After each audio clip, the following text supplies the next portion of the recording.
तो ये खेल सारा इस मन का है।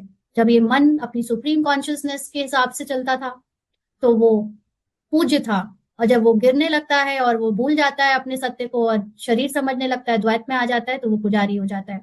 और पुजारी या पूज्य जब होता है, दोनों में ही उसकी जो प्रजा होती है, प्रजा का मतलब थॉट पैटर्न, उसके जो सोचने के समझने के जो संकल्प होते हैं वो यथा से तथा होते हैं। मतलब जब वो सोल कॉन्शियस है तो सारे सोल के ही थॉट्स आएंगे, तो प्रजा भी सोल कॉन्शियस होगी। और जब रोल कॉन्शियस होंगे तो सारे थॉट्स ही रोल के आएंगे, तो प्रजा भी रोल कॉन्शियस होगी। और जब प्रजा रोल कॉन्शियस होगी तो वहां पर गरीबी होगी, दुख होगा, और फिर वो पुजारी बनकर भगवान को याद करेंगे। तो बड़े से बड़ा राजा जो सूर्यवंशी पूज्य था वही पुजारी बन जाते हैं। यानी अपने को भूल जाने से वो मन पहले इतनी ऊंची अवस्था में टिका था, वो नीचे गिरता है, तो उसके संकल्प भी नीचे गिर जाते हैं। संकल्प से बाहर की दुनिया भी जो बनती है ह्यूमन फॉर्म में, वो भी नीचे गिरते हैं। तो वो सब लोग फिर अपने आप को छोटा, गरीब, असहाय, मजबूर समझने लगते हैं। आपके रोल के थ्रू चारों तरफ से कई तरह की सेवाएं करवाई जाने लगती हैं, और फिर वो चारों तरफ की सेवाएं सिर्फ ना हो रही होती है बल्कि बहुत अच्छे से हैंडल भी हो रही होती है। क्योंकि आपने पहचान नहीं बनाई, तो जो कर्म करने के निमित्त बने हैं वो सब लोग, वो भी बिना किसी ईगो के, बिना किसी अभिमान के वो कर्म कर रहे हैं, तो वो काम भी सोल कॉन्शियसनेस से परफेक्टली हो रहे हैं। और उसमें कोई लड़ाई झगड़ा, कोई बहसबाजी ये सब नहीं हो रही, क्योंकि सब लोग अकर्ता की दृष्टि से सब कर रहे हैं।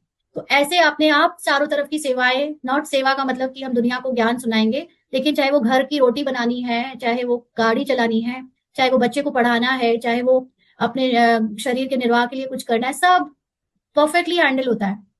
तो ऐसे सिद्धि स्वरूप बनो कि आप कुछ नहीं कर रहे हो तब भी सारे काम इतने बढ़िया से हो रहे हैं। तो आगे चलकर चारों ओर की सेवाओं के विस्तार को, यानी आपके रोल में जितनी चारों तरफ की सेवा है, घर गृहस्थी से लेकर बाहर तक की, ज्ञान तक की, उसकी सेवा को हैंडल करने के लिए भिन्न भिन्न साधन अपनाने पड़ेंगे। क्योंकि उस समय पत्र व्यवहार या टेलीग्राम, टेलीफोन आदि काम नहीं करेंगे। ऐसे समय पर वायरलेस सेट चाहिए। देखो बाबा की बात कितनी युक्ति युक्त थी। उस समय व्यवहार में जो भी टेलीग्राम, टेलीफोन चलते थे वो अब वास्तव में नहीं चलते हैं। और हमें क्या लगा था, विनाश हो जाएगा ना, वो लड़ाई झगड़ा होगा ना, वर्ल्ड वॉर होगा ना, उसकी वजह से नहीं चलेंगे। और सच्चाई ये कि आजकल एक्चुअली में पत्र व्यवहार, टेलीग्राम और टेलीफोन नहीं चलते। आजकल सब कुछ मोबाइल वायरलेस से ही होता है ना। तो ऐसे समय पर वायरलेस सेट चाहिए। तो वायरलेस एक तो हो गया फिजिकल मोबाइल्स का या टेक्नोलॉजी का वायरलेस, और एक वायरलेस है जब हम अपने को रोल्स की, जो भी विकारों की, इमोशंस की, फीलिंग्स की जो मैपन है उससे न्यारा करके देखते हैं, यानी जीरो नथिंग समझते हैं।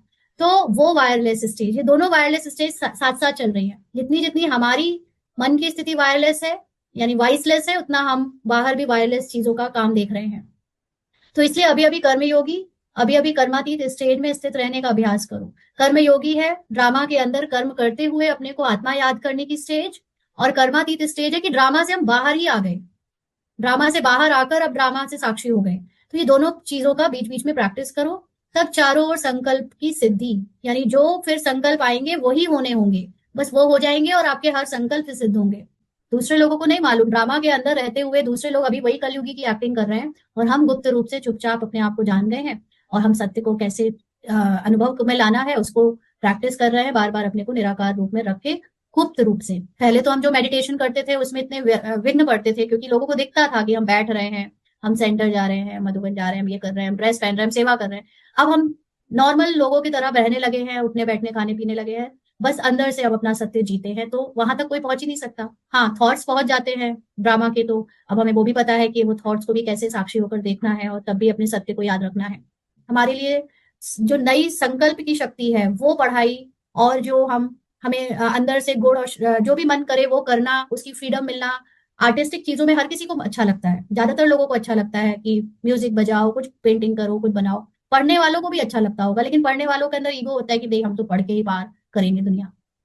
तो वो अलग बात है। लेकिन वो समय अब हम जैसे लोगों को जो आत्मिक लेवल की चीजें समझ रहे हैं, वो धीरे धीरे इन चीजों की चिंता ही नहीं करेंगे। अब एक्चुअली रूपाली रोल, जैसे अब फाइनल एग्जाम है बच्चे के, अभी मार्च अप्रैल, मतलब फरवरी मार्च का टाइम आ गया है ना। तो अब इसको लगता ही नहीं कि इसको जबरदस्ती हिस्ट्री का रटवाए, ज्योग्राफी रटवाए, या जो पढ़ाई काम में नहीं आनी है उसके पीछे पढ़कर उसको करवाए कि अच्छे मार्क्स लाओ। वो तो बस एक्टिंग चल रही है जब तक, तो उतना वो पढ़ लेगा, कर लेगा जितना करवाना है ड्रामा को। अब उन चीजों के पीछे नहीं पढ़ना अब, क्योंकि ये सच समझ आ गया कि ये सब चीजें आगे चलकर, आज भी ऐसे ही हो गया।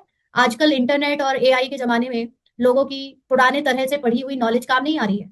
अब तो आप जितना पहले पढ़कर सीख कर कुछ इंजीनियर डॉक्टर बनते थे, आज वो सारे काम आपका एआई कर दे रहा है। तो अब एआई कर दे रहा है तो हमारा काम ही क्या बचा, हम क्यों पढ़े वो सब चीजें जब एआई को कर देनी है तो। ना तो हम क्या करें फिर। अब हम ये करें कि अब हम अपने सत्य को जाने और हम अपने सत्य को जिए, ना कि हम ये सब अब जो पुराना हमारा पास का ढकोसला था जिसमें हम डर डर के जिए कि हम पढ़ेंगे नहीं तो नौकरी नहीं करेंगे तो कमाएंगे कैसे। ये सब हमें अब इसकी जरूरत नहीं रही है।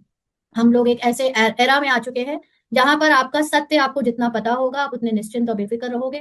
और अगर आप ज्यादा अपनी स्किल्स और अपनी विशेषताएं और अपने लॉजिकल थिंकिंग पर घमंड करते हो तो आप उतना ही मरोगे, क्योंकि जिनके ईगो इन सब चीजों पे बने हैं वो सारे काम तो एआई कर दे रहा है। तो आपका फिर काम ही नहीं रहेगा ज्यादा, तो आप जीने की फिर मकसद को पाओगे ही नहीं और फिर सोचोगे कि अब मैं क्या करूं। तो इसलिए अपने सत्य को जानना ही अब आने वाली जनरेशन के लिए सबसे ज्यादा जरूरी रह गया है।